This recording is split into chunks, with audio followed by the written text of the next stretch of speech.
Assalamualaikum warahmatullahi wabarakatuh. Selamat pagi semuanya. Materi kali ini adalah pengujian hipotesa. Jadi setelah kita membahas regresi linear berganda, kita kembali lagi pada pengujian hipotesa. Ya, jadi pengujian hipotesa yang sudah kita bahas itu ada dua ya, yaitu pengujian hipotesa untuk uji sampel, kemudian pengujian hipotesa untuk ANOVA, dan sekarang adalah pengujian chi-square atau x kuadrat. Jadi masing-masing pengujian itu ada apa ya, ada gunanya sendiri-sendiri ya. Kalau untuk pengujian chi-square ini atau disimbolkan dengan x kuadrat itu digunakan untuk menguji tentang hipotesa terhadap perbedaan lebih dari dua proporsi. Jadi proporsi itu adalah suatu perbandingan. Nah, tabel yang digunakan dalam pengujian chi-square adalah tabel x kuadrat. Jadi ada di tabel dan menggunakan derajat kebebasan atau degree of freedom atau DF itu sama dengan K-1, di mana K adalah banyaknya jenis sampel. Jadi ada berapa sampel itu disimbolkan oleh K. Nah, chi-square sebenarnya merupakan salah satu cara atau teknik statistik yang memungkinkan menilai kemungkinan memperoleh perbedaan antara frekuensi yang nyata atau observasi dengan frekuensi yang diharapkan atau secara teori. Peneliti dalam kategori-kategori tertentu sebagai akibat kesalahan suatu sampling. Jadi kita menguji apakah frekuensi secara nyata atau secara observasi itu sama atau berbeda dengan frekuensi dari yang diharapkan atau secara teori. Kemudian dalam pembahasan akan disajikan suatu bentuk tabel chi-square yang sering dinamakan tabel kontingensi frekuensi nyata atau disimbolkan dengan NIJ dan teoritis atau EIJ. Jadi kalau nyata itu di sini N ya, untuk mempermudah menghafal ini N nyata itu N, sedangkan teoritis itu kan ekspektasi atau harapan. Itu disimbolkan dengan E. E itu dari ekspektasi. Ya, oke. Nah, setelah frekuensi-frekuensi yang terjadi sebenarnya dan diharapkan untuk tiap-tiap sel diperoleh, maka yang perlu dicari untuk menentukan ada atau tidaknya hubungan antara faktor-faktor itu digunakan rumus. Jadi ini rumus untuk menghitung x kuadrat atau chi-square-nya. Jadi nanti kita membandingkan antara x kuadrat dari hasil perhitungan ini atau dengan rumus ini dengan x kuadrat yang ada di tabel. Ya, jadi yang ada di tabel. Oke, jadi rumus untuk perhitungan x kuadrat ini ya. Sigma I mulai dari 1 sampai 2, kemudian sigma J mulai dari 1 sampai K, kemudian NIJ min EIJ, jadi ini frekuensi secara nyata dikurangi dengan frekuensi secara teoritis dikuadratkan dibagi dengan EIJ secara teoritis. Jadi ini keterangannya. Ya. Nah, kemudian langkah-langkah untuk pengujiannya sama dengan langkah-langkah untuk pengujian hipotesa yang sudah kita pelajari terdahulu. Jadi pertama, menentukan hipotesa nol dan hipotesa alternatif. Jadi HO itu kan tandanya selalu sama dengan. Jadi HO proporsi itu disimbolkan dengan P. Nanti H0-nya proporsi 1 sama dengan proporsi 2 sama dengan proporsi 3 dan seterusnya sampai dengan K. Nah, sedangkan HA itu tidak sama dengan. Jadi P1 proporsi 1 tidak sama dengan proporsi 2, tidak sama dengan proporsi 3, dan seterusnya sampai K. Nah, kalau yang diterima itu adalah H0, berarti proporsi 1 dan 2 itu sama. Berarti tidak ada perbedaan. Sama. Tapi kalau yang diterima HA berarti ada perbedaan antara proporsi 1 dengan proporsi 2 dengan proporsi yang berikutnya. Itu langkah pertama, rumusannya seperti ini. Terus langkah kedua, kita menentukan level of significant atau alfa. Alfa ini bisa 1%, bisa 5%, bisa 10%. Tergantung yang diketahui berapa. Oke ya. Kemudian kriteria pengujiannya berupa kurva normal seperti ini. Jadi karena X kuadrat pasti daerahnya itu hasilnya itu pasti positif karena dikuadratkan ya. Itu berarti satu sisi sebelah kanan aja. Jadi seperti ini. Jadi tidak dua ya, tidak dua, tidak kiri, tapi cukup kanan aja. Karena X kuadrat dikuadratkan. Nah, jadi yang ini daerah penerimaan H0. Ini ya batasannya itu X kuadrat yang ada pada tabel. Ini bisa dilihat di tabel nanti. Sedangkan yang sebelah kanan ini daerah penolakan H0 atau daerah penerimaan HA. Jadi kriterianya ini. Kalau lebih kecil dari X kuadrat tabel, lebih kecil kan sebelah kiri. Itu berarti yang diterima adalah H0. Kalau lebih besar sebelah kanan, yang diterima adalah HA. Nah, tergantung hasil perhitungannya sebesar berapa. Ya, kemudian setelah kriterianya kita tentukan, kemudian kita hitung ini X kuadrat perhitungannya. Jadi untuk perhitungannya, rumusnya ini ya, nggak usah saya baca lagi ya rumusnya. Nah, untuk menerapkan ke rumus ini, pertama kali kita menghitung P. P itu adalah proporsi individu yang bersifat baik. P ini biasanya ada pada baris pertama. Ya, jadi P tidak kita ketahui karena tidak menyelidiki populasi, jadi harganya kita estimasikan dengan proporsi kombinasi dari K sampel yang kita ambil, yaitu ini.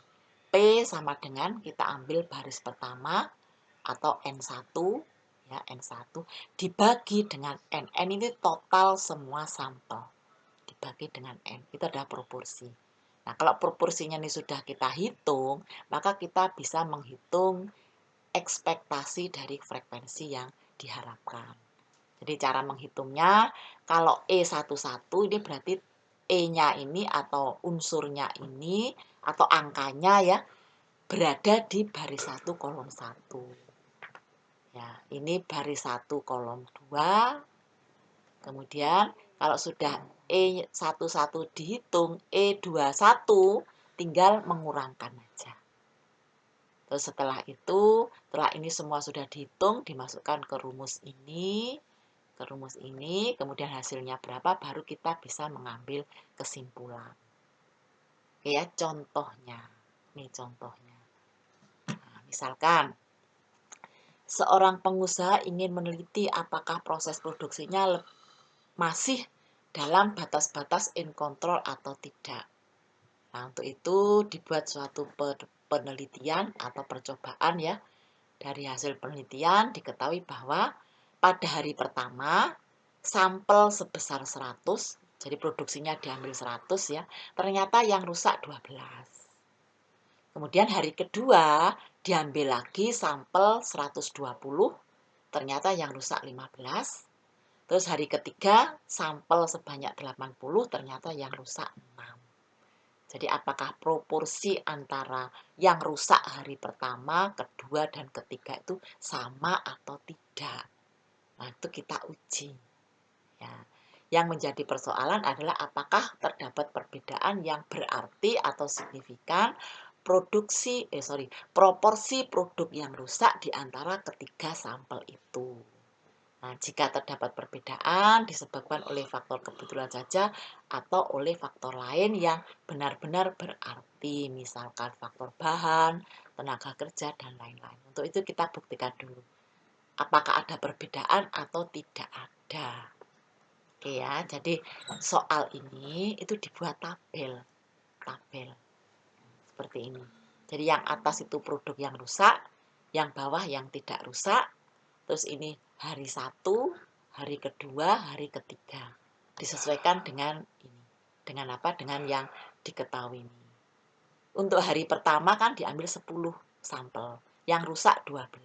Berarti yang tidak rusak 100 dikurangi 12, 88. Hari kedua juga gitu, diambil sampel 120, yang rusak 15, berarti yang tidak rusak 105. 120 dikurangi 15. Kemudian hari ketiga diambil sampel 80, yang rusak 6, berarti yang tidak rusak 80 dikurangi 6, 74. Terus ini dijumlah, yang rusak dijumlah 33, yang tidak rusak 267, total semua sampel 300. Ini ya dijumlah atau ini dijumlah.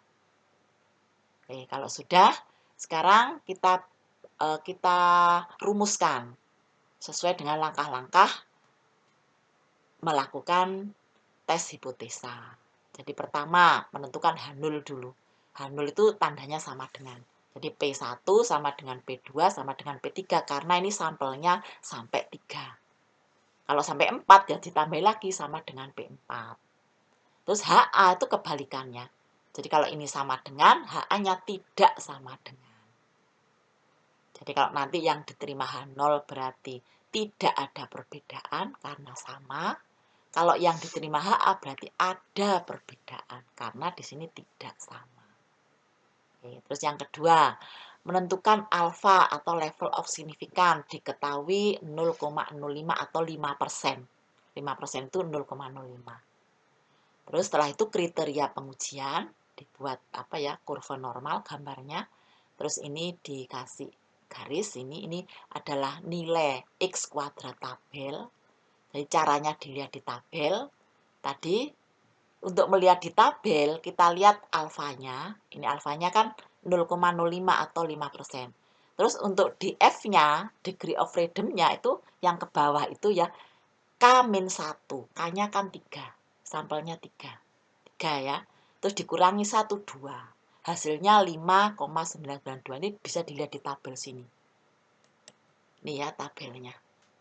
Jadi kita cari yang alfanya itu 0,05. Ini ya. Ini kan 0,05 atau 5%. Ini 5%, ini berapa ini ya? 0,025, terus ini 0,01, ini 0,00 berapa ini kekecilan ya, mungkin bisa di zoom ya nanti ya.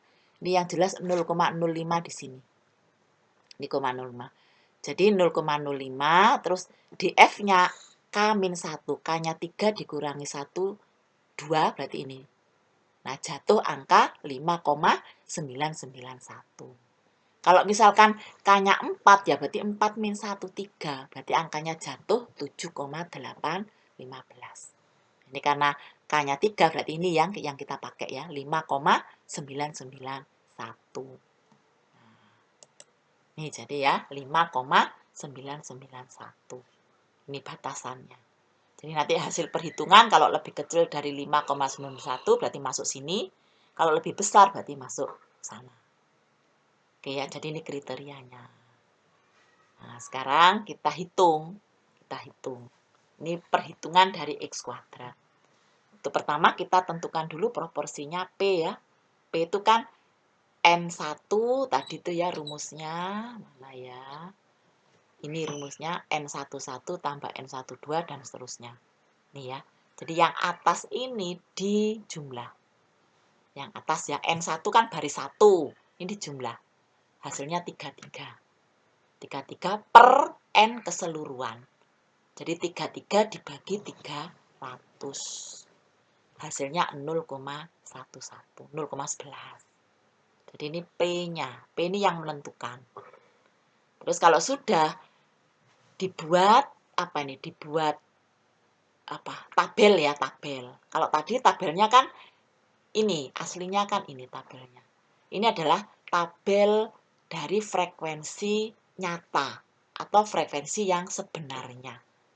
Dari observasi itu frekuensinya itu seperti ini. Nah, sekarang kita cari frekuensi dari teori atau secara ekspektasi. Nah, frekuensi secara ekspektasi itu di sini diletakkan di tanda kurung ini, di dalam kurung. Jadi yang tidak di dalam kurung ini yang nyata, sesuai dengan yang diketahui. Yang di dalam kurung ini tuh yang kita cari, ekspektasinya, E-nya. Nah, berarti untuk mencari E11, ini kan E11 kan apa E yang terletak di baris 1 kolom 1. Nih ya, E11. Itu sama dengan 0,11 P dikalikan dengan jumlahnya sampel. 100, hasilnya 11. Jadi 11 dimasukkan ke dalam kurung sini, 11. Nah, terus ekspektasi untuk yang tidak rusak, yang bawah, kalau ekspektasi untuk yang rusak 11, berarti yang tidak rusak 100 dikurangi 11. 100 dikurangi 11, 89. Ini ada dalam kurung. Terus yang hari kedua juga gitu. Hari kedua E12, ya kan? Baris 1 kolom 2. Itu 0,11 sama ya, P-nya sama, dikalikan dengan jumlahnya sampel, 120. Sehingga hasilnya 13,2. Diletakkan di dalam kurung. Ekspektasinya ini, E-nya.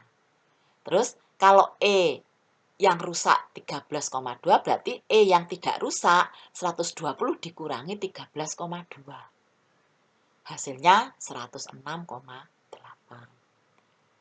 Untuk yang ini juga gitu, E13. E13 ya, baris 1 kolom 3 0,11 kali 80 jumlahnya. Hasilnya 8,8. Ini yang diletakkan di dalam kurung. Ya, berarti jumlah yang tidak rusak ekspektasinya 80 dikurangi 8,8, 71,2. Nah, berdasarkan tabel ini ya, yang tidak ada di dalam kurung ini adalah frekuensi nyata, yang ada di dalam kurung itu frekuensi teori atau ekspektasi. Terus kalau sudah dimasukkan ke rumus, rumusnya tadi kan, mana ya rumusnya ya? Ini. Jadi nyata, frekuensi nyata dikurangi E, ekspektasi dikuadratkan, dibagi dengan ekspektasi. Semuanya begitu kan. Jadi ini. Ini ya. Jadi ini nyata, dikurangi ekspektasi, dikuadratkan per ekspektasi 11. Ditambah ini, semuanya. 15 dikurangi 13,2 dikuadratkan per 13,2. Terus ditambah ini. 6 dikurangi 8,8 per 8, dikuadratkan per 8,8.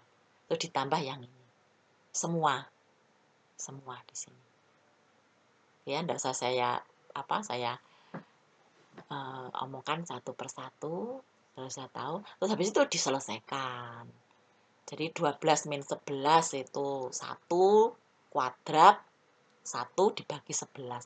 Hasilnya 0,09. Ini juga gitu. 15 dikurangi 13,2 itu berapa ya? 2,8 dikuadratkan. Hasilnya dibagi 13,2.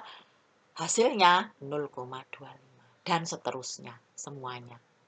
Ditambah, sehingga hasilnya 1,38. Jadi, X kuadrat dari hasil perhitungan itu diperoleh angka 1,38. Nah, kemudian 1,38 ini dibawa ke kriteria sini. Nah, ini kan batasannya ini kan 5,991. Nah, 1,38 itu letaknya di mana? Karena lebih kecil ya, berarti sebelah kiri sini. Nah, kalau sebelah kiri, kesimpulannya apa? Yang diterima adalah H0. Karena H0 yang diterima, berarti proporsi 1 sama dengan 2 sama dengan 3. Berarti tidak ada perbedaan. Ya, dilihat di sini kesimpulannya. Jadi kesimpulan, karena X kuadrat hitung lebih kecil dari X kuadrat tabel, yaitu 1,38 lebih kecil dari 5,991, maka H0 dapat diterima. Artinya tidak terdapat perbedaan yang signifikan antara ketiga sampel tersebut. Berarti proporsi yang rusak pada sampel 1 sama dengan proporsi yang rusak pada sampel 2 sama dengan proporsi yang rusak pada sampel 3. Itu kesimpulannya. Ya, jadi yang menentukan itu tabel ya. Kalau saudara salah melihat tabel nanti kesimpulannya juga salah. Oke, jadi tabelnya itu ada di sini, tabelnya. Mungkin nanti bisa saudara lihat, atau kalau saudara sudah fotokopi tabel kemarin, waktu sebelum corona itu ya, itu pasti ada tabel ini. Coba dicocokkan aja. Cocokkan. Kalau tidak ada di buku statistik pasti ada tabel ini. Kalau tidak ada ya ini di foto aja. Ya, nanti kalau ujian keluar soal seperti ini, saudara bisa melihat tabelnya. Oke ya. Nah, jadi itu adalah materi untuk uji chi-square, yaitu uji proporsi yang lebih dari 2 sampel. Ya. Terus untuk latihan soal ya, coba ini saudara kerjakan. Tidak usah dikumpulkan ya, tidak usah dikumpulkan, cukup saudara kerjakan. Nanti minggu depan kita cocokkan apakah sudah betul pekerjaan saudara atau masih ada yang salah. Kalau masih ada yang salah, salahnya ada di mana. Nah, untuk mengetahui itu coba saudara semua mengerjakan. Ingat ya, di sini level signifikannya 0,01. Nanti di tabel dilihat 0,01 itu yang mana. Oke ya, sampai di sini dulu. Jadi mohon saudara untuk mengerjakan soal ini ya, untuk latihan meskipun tidak dikumpulkan, tolong dikerjakan biar nanti kalau ujian saudara tidak kesulitan. Oke ya, sampai di sini dulu. Wassalamualaikum warahmatullahi wabarakatuh.